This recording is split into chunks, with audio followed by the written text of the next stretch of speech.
Oke, terima kasih. Waktunya sudah bisa join siang-siang begini untuk kita kuliah. Kita lanjutkan materi kita untuk pertemuan kedua hari ini tentang konsep dasar data ya.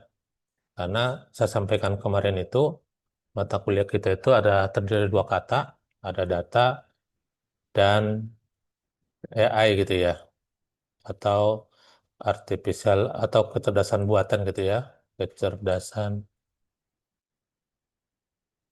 buatan gitu ya. Nah, hari ini sampai pertemuan kelima apa enam nanti kita konsen di data dulu, gitu ya. Next slide ya. Ini konsep literasi data itu seperti ini.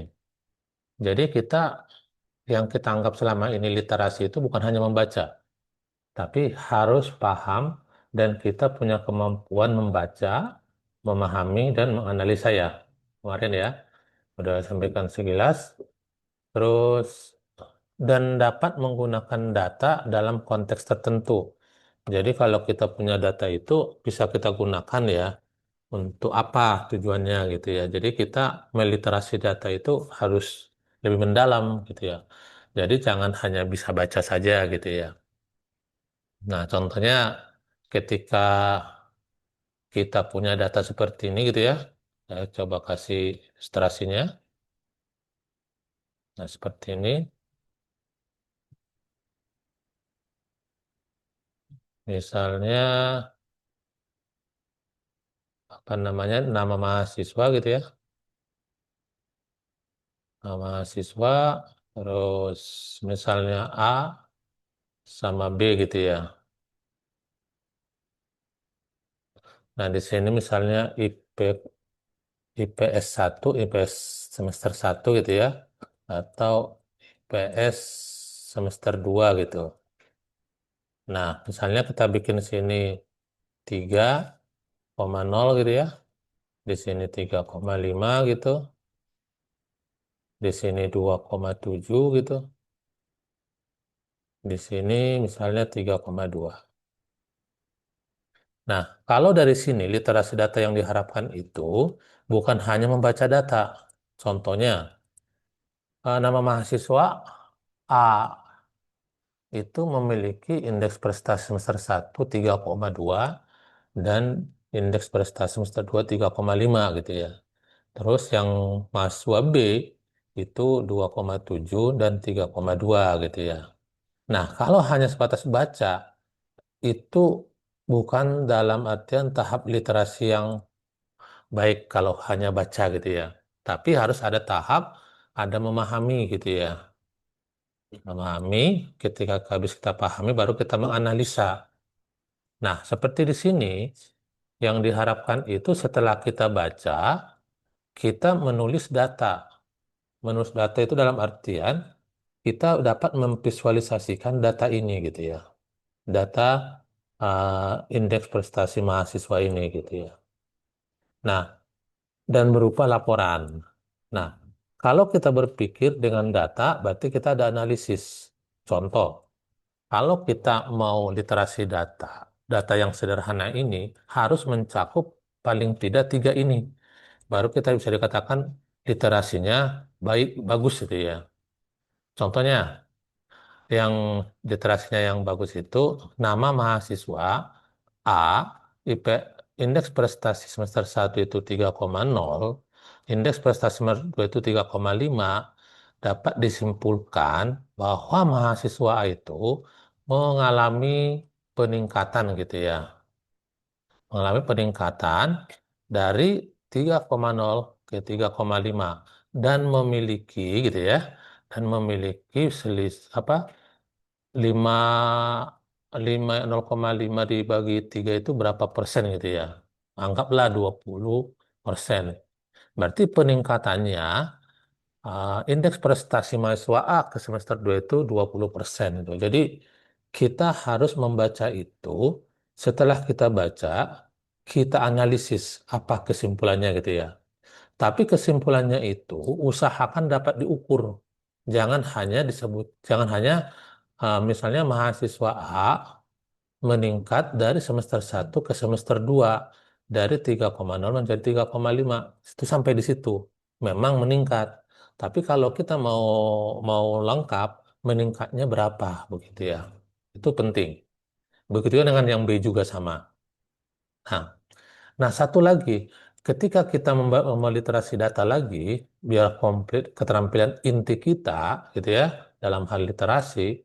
Nah, kalau saya ilustrasikan, ini mahasiswa, misalnya anggap 1 sampai 1.000 orang, gitu ya. Jadi kan banyak ya, kebayang gitu ya. Berarti sampai 1.000 lah, anggaplah gitu ya. Apakah kita masih cukup baca aja, gitu ya? Kita baca yang 1, 2, 3, 4, 5, 6. Jadi nggak sanggup lagi dalam artian tidak relevan lagi kalau cuma kita baca. Jadi caranya bagaimana? Nah, ini kita visualkan. Kita visualkan data kita yang 1.000 atau 10.000 itu dalam satu visualisasi. Visualisasinya bisa berbentuk grafik gitu ya, grafik batang atau grafik yang mana gitu ya. Dan satu grafik ini bisa kita analisis apakah apakah pola atau inti dari database kita, data kita ini yang 1.000 mahasiswa ini dari grafik satu ini. Nah, dari grafik itu bisa kita analisis kesimpulannya apa dan bisa kita ukur begitu. Jadi usahakan bahwa kita meliterasi data itu jangan separuh-separuh. Nah, sama juga nanti ketika Anda nanti membaca berita, terus apalagi yang lagi ibaratnya yang viral gitu ya, Anda langsung repost gitu ya, itu harus dianalisa dulu, dipahami dulu. Maksudnya orang ini membuat berita seperti ini apa sih gitu ya. Kalau Anda analisanya tidak nyampe ke sana, yang penting lagi ngetren atau viral, langsung Anda repost. Padahal itu berita-berita hoax itu orang gitu kan.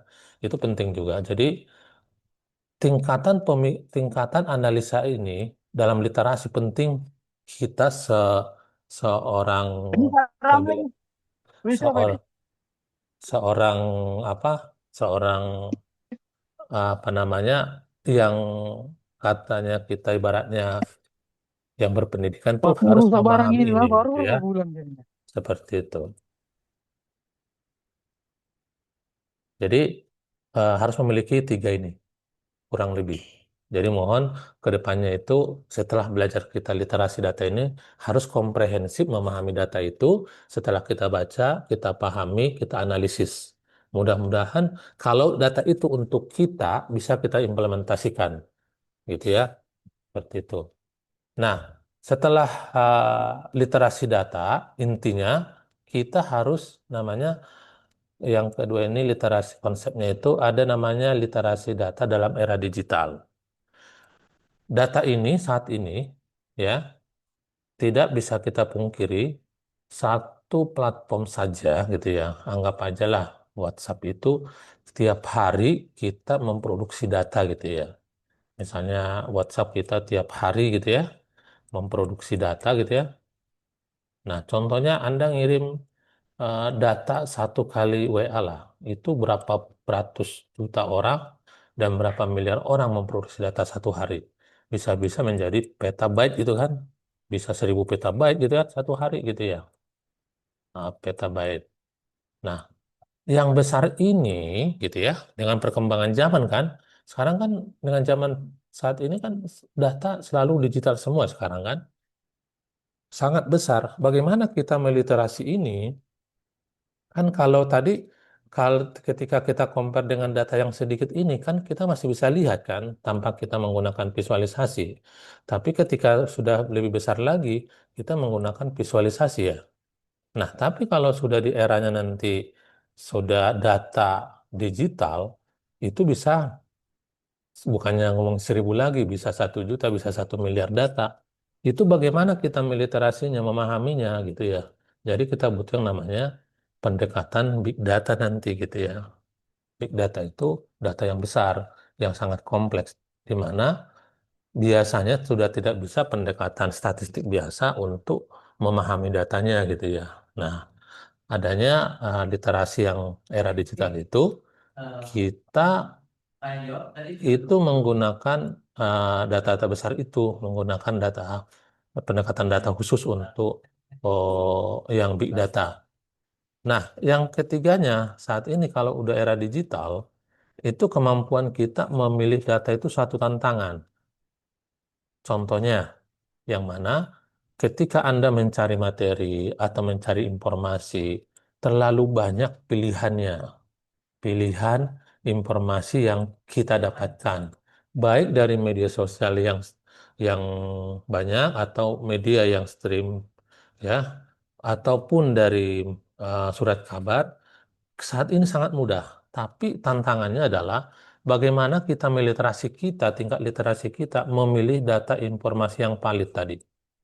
Apakah itu masuk hoax apa enggak gitu kan? Itu juga harus pemahaman data yang lebih gitu. Jadi nggak bisa kita, oh lihat begini langsung disimpulkan, nggak bisa. Jangan seperti itu. Nanti kita ketika kita berita atau data apa yang kita langsung gunakan atau kita gunakan itu kurang bagus hasilnya nanti. Nah, habis itu juga nanti ternyata pemilihan data ini ya nomor dua ini ternyata berhubungan nanti untuk keputusan profesional. Oh, kumpulan data itu sebanyak itu apa sih isinya gitu ya? Oh, kalau kita bisa bicara data yang besar itu di perusahaan gitu ya, atau ratusan ribu, atau puluhan ribu, atau ratusan ribu. Oh, perusahaan itu mengalami kenaikan kah, polanya bagaimana, naik apa, turun kah, ke depannya kita mengambil keputusan apa gitu ya. Itu juga sama. Jadi ini juga sama, ketika saat ini udah digital datanya, tidak lepas dari tiga ini yang kita hadapi. Jadi kalian nanti ke depannya secara prinsip, secara konseptual untuk memecahkan masalah ini akan menjadi pertimbangan kalian, ya seperti itu. Oke, next lagi. Nah,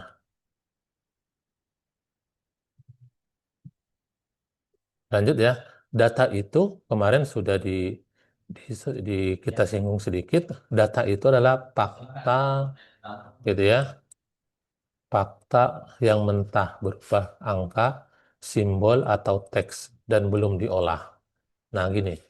Data sebenarnya dengan berkembangnya era digital sekarang, data itu sudah terbagi beberapa macam gitu ya. Contohnya data fakta ini nih yang definisi dulu namanya data itu yang penting eh, fakta itu data gitu ya. Nah saat ini dengan banyaknya yang kita banyak penggunaan digital, berarti sekarang ini ada namanya data yang tidak real, ya, tidak tidak apa namanya tidak fakta gitu ya. Nah biasanya kita sebut dengan namanya data dummy gitu ya, data dummy. Nah bisa kita bandingkan nanti ini fakta ini bahwa si A atau ya si A ini memang nilai IPK-nya itu misalnya 3,5. Kita lihat dari transkrip nilainya gitu ya dan per mata kuliah kita dapatkan IPK-nya itu 3,5 itu fakta. Itu data, gitu ya. Begitu juga dengan si B, gitu ya, sampai nanti si Z, gitu ya, anggap ada berapa puluh orang. Nah, kalau data yang real ini, gitu ya, ketika nanti kita analisis, gitu ya, tingkat kita pahami, gitu ya, kita ilustrasikan, hasil nanti, hasilnya itu berguna bagi yang mempunyai data ini. Itu bisa dikatakan berguna, gitu ya, berguna. Misalnya kita menggunakan metode statistika biasa, mencari average-nya, mencari kecenderungannya, kuartilnya bagaimana, min max-nya bagaimana gitu ya, variance-nya bagaimana, standar deviasinya bagaimana. Itu nanti berguna untuk yang memiliki data, karena benar-benar data yang real yang digunakan. Tapi data yang dummy ini, yang diutamakan itu contohnya, saya buatin si A itu berapa ya saya bikin ya. Contohnya gitu ya. Udah kasih aja dua gitu ya. Terus yang si B berapa ya gitu ya. Anggap aja tiga gitu ya. Jadi ini asumsi saya. Enggak bukan terjadi gitu ya. Misalnya sampai Z, misalnya saya bilangin 2,5 gitu ya. Nah, ini sama-sama kita olah datanya, ini yang data dummy, ini tidak berguna bagi yang saya yang membuat data ini. Karena yang utama saya di sini adalah menguji metode yang saya gunakan, gitu ya.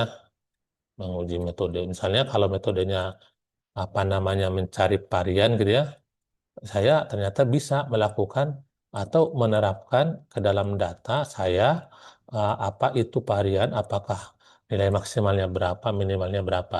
Tapi sampai di pengujian metode aja. Tapi tidak berguna bagi yang pembuat datanya, karena datanya hanya sebagai data fiktif lah gitu ya. Nah, dulu berkembangnya data itu dari sini dulu, makanya ada definisinya.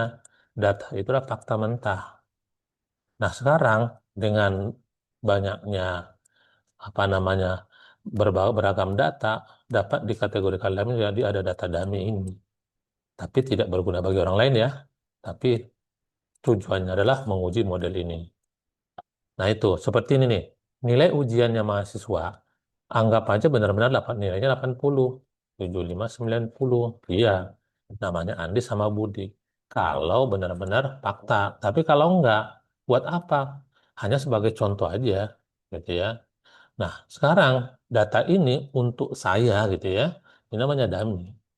Contoh aja untuk menjelaskan ke kalian bahwa ini loh bentuknya data itu, gitu ya. Tapi nggak berguna bagi saya juga sama kalian angka ini, gitu ya. Mau terlepas namanya siapa ya terserah saya kan gitu kan. Tapi kalau benar-benar terjadi, gitu ya, itu beda lagi berarti ada berguna bagi yang memiliki data. Nah, di sini juga saya jelaskan lagi, data itu adalah informasi dan pengetahuan itu alurnya. Data ini, gitu ya, diproses, bikin P aja, karena tulisannya rada susah.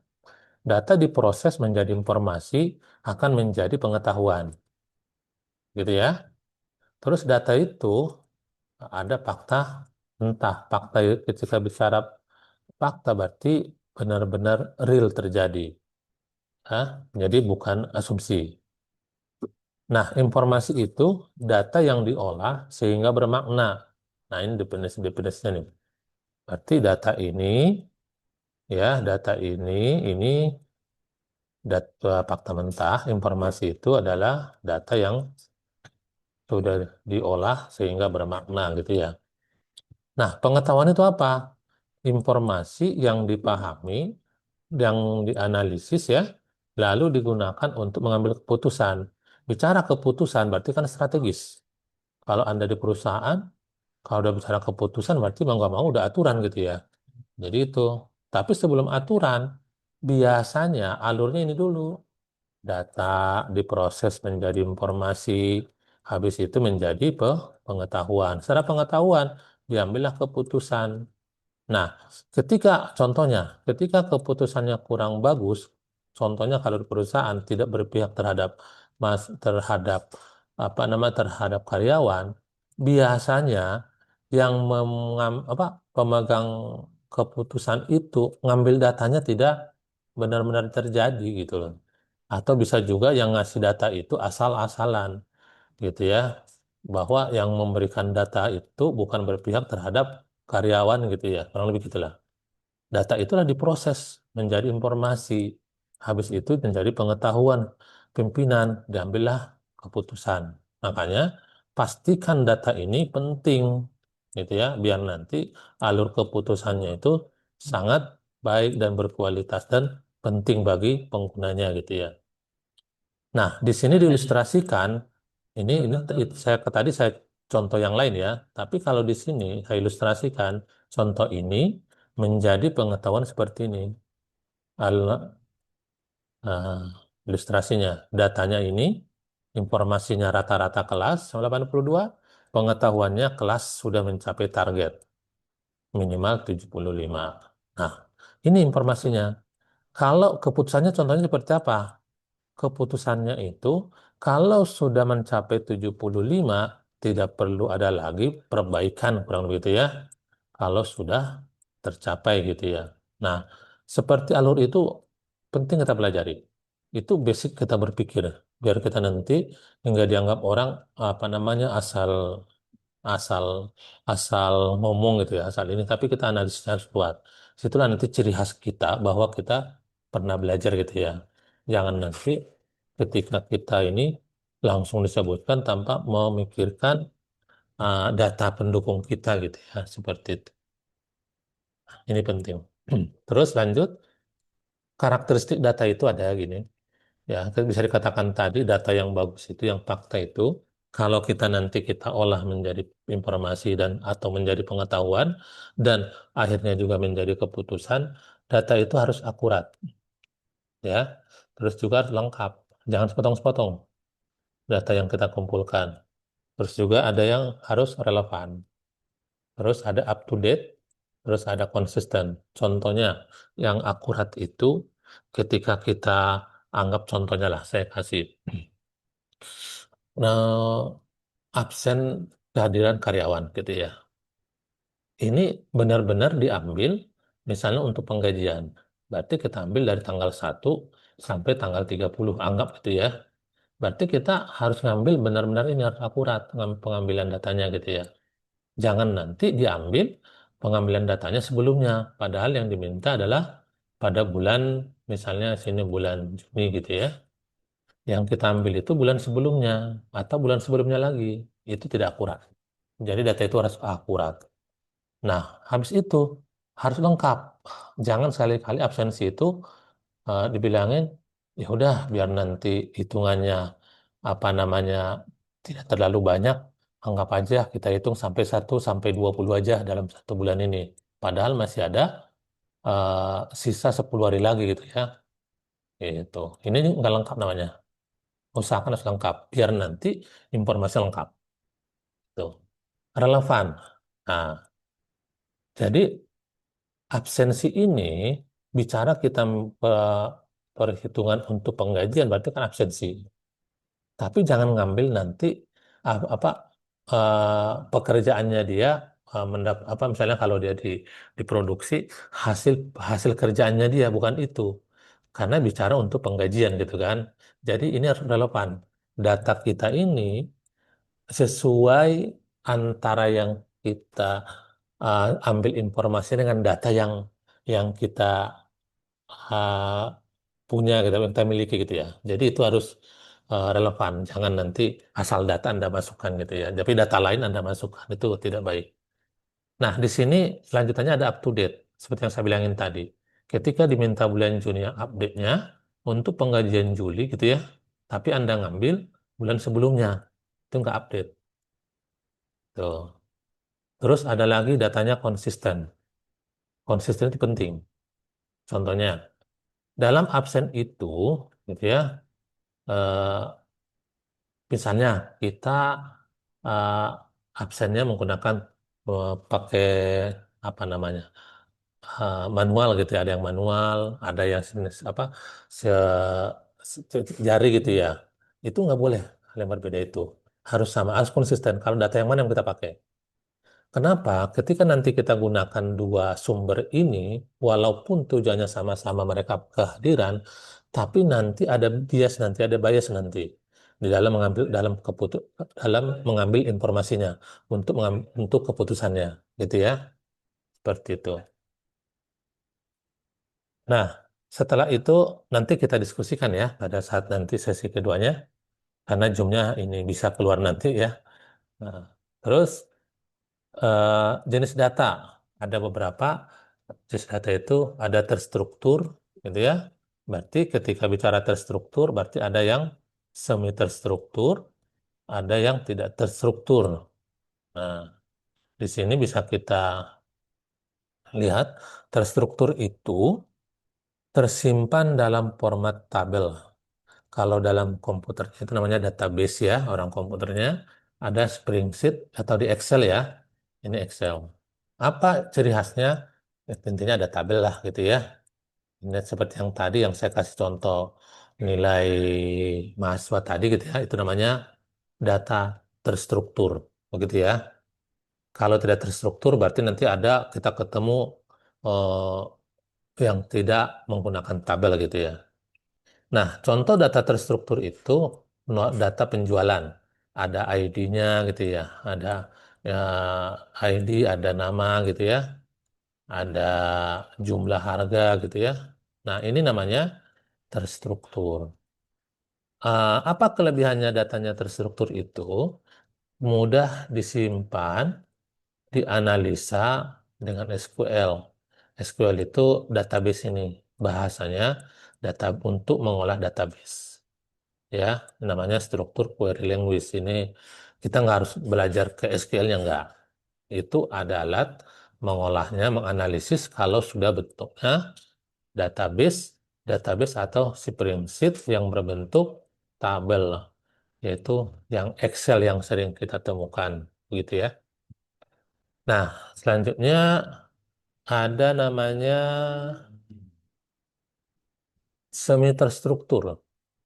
Semi terstruktur itu tidak sepenuhnya tabel, tapi punya format tertentu. Seperti contohnya ada XML, JSON, dan log. Contohnya seperti ini kita. Tapi ini biasanya ditemukan, digunakan itu di aplikasi web atau API. Nah, contohnya seperti ini.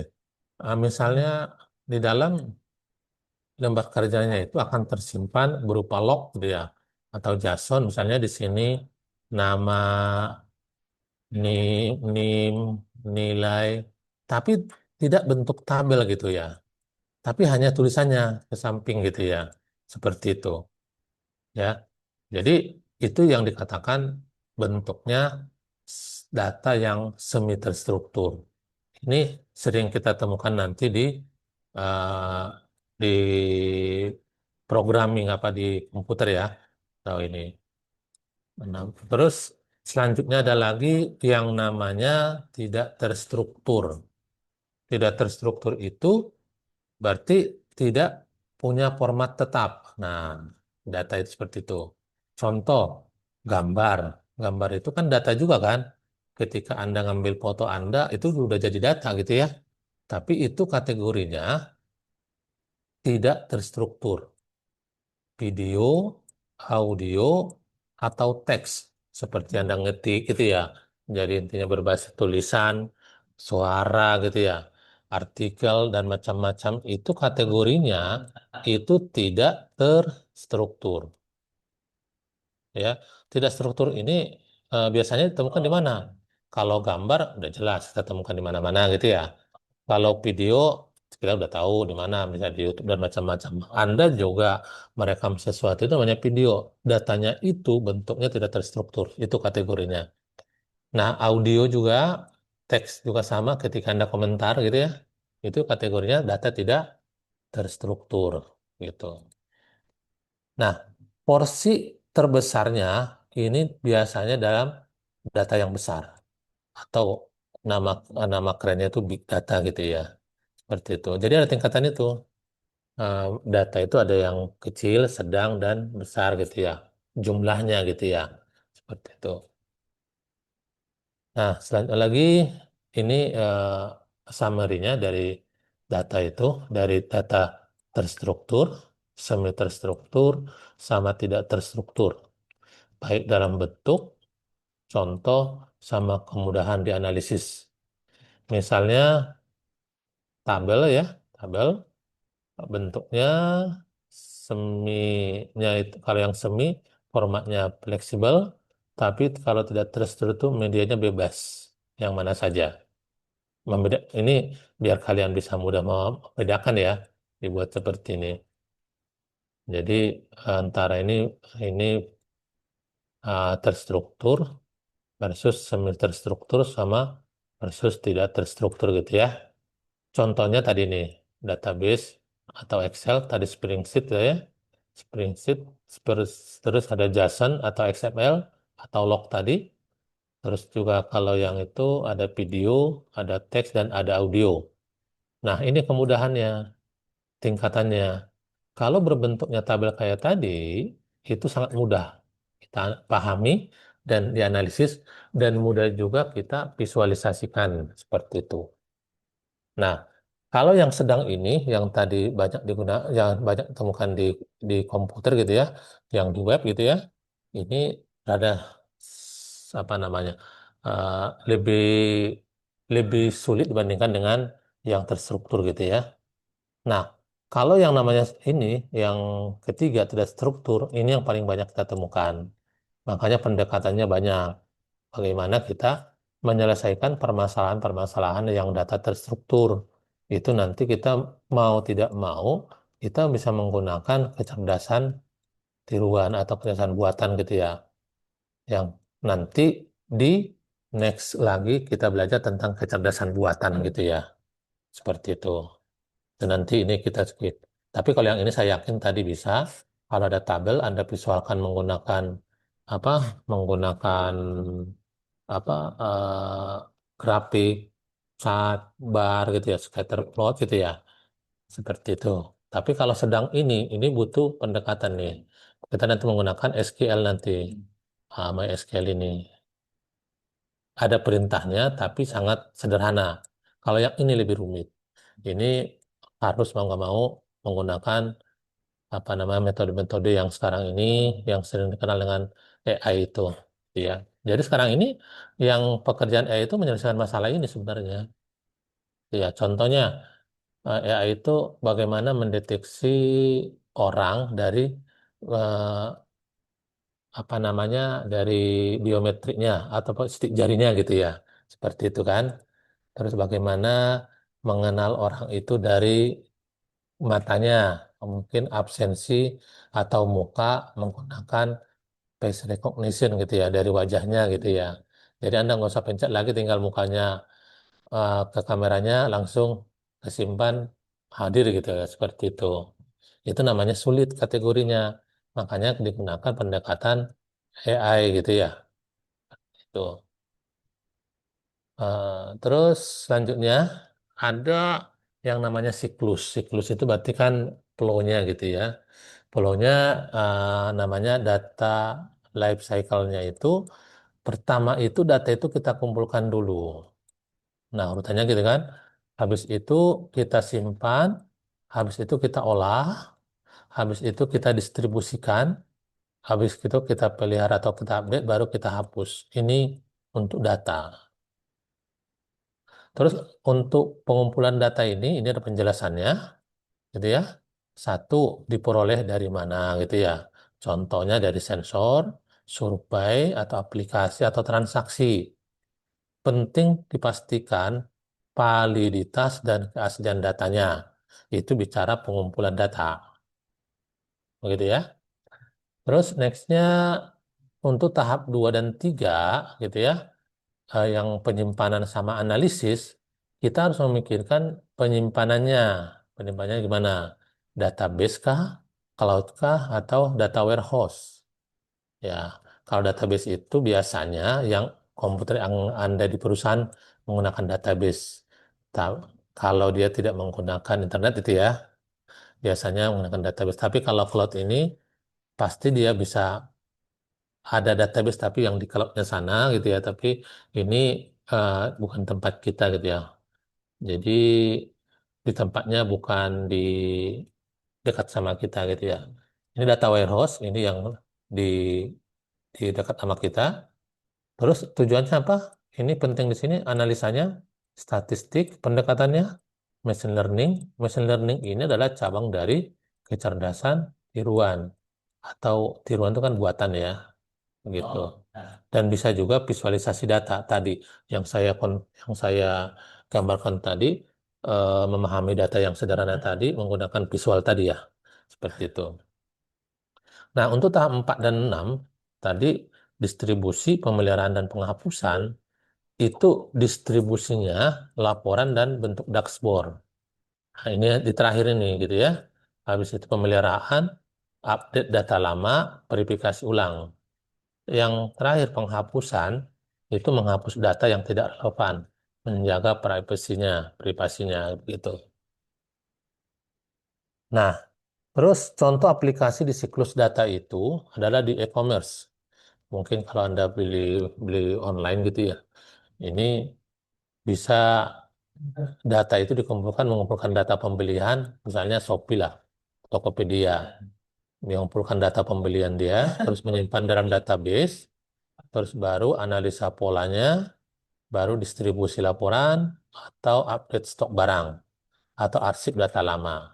Nah, itu contoh siklus data di e-commerce, tapi tempat lain masih ada. Nanti kalau ada tugas, saya kasih, Anda gunakan data yang berhubungan dengan kalian. Seperti yang kemarin lah. Kalau Anda lebihnya dapatnya di tambang, silakan tambang. Kalau yang lain nggak ada, yang lain boleh. Begitu.